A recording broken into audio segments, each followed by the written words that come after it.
So Civic Mirror helped me understand that society is more complex than I thought it was.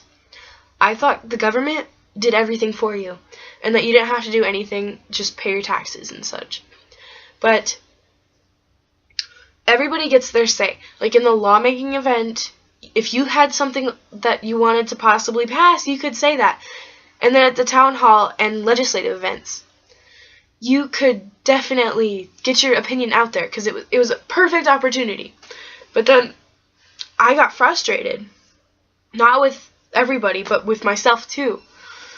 Because outside of class, you would hear people being like, oh, well, that's not good. We should change that. And then at the events, nobody would voice that opinion. And then I learned that if you don't voice that opinion, nothing is going to change and it won't get better for you. And it might actually get worse. So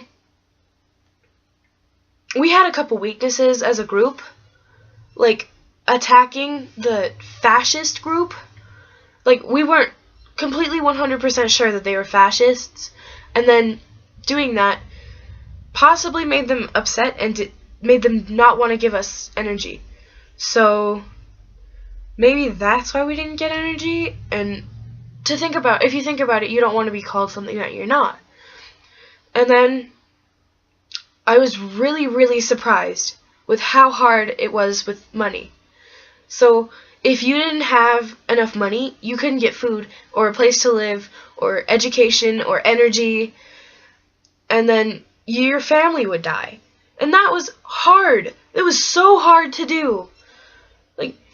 Because the very first thing I did was buy food. And then it was really hard to find a place to live because everybody's prices were expensive. So when I did find a place to live, the payment was okay, but then the rent was really hard to do because they were charging X amount of money every week. And that was hard to do. So once I ran out of money, I stopped paying that. And I don't think they noticed because they didn't kick me out. But, you couldn't afford to get food after that. And once you're out of money, nobody's going to help you with it. And if you do have a little alliance going on, they're not going to help you with a place to live or food because they have their self to worry about.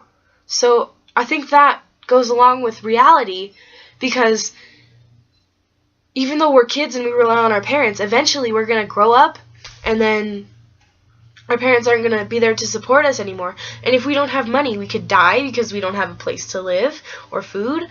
And then that's not good. So money was a really big thing in this, and that really surprised me. And then working together was really hard. I'm not necessarily a voicey person, and then it was hard to do with the legislative events and the town hall events because I didn't want to talk but if your voice isn't heard, it's not going to get better for you. So I think that is exactly the same as real life. So deuces.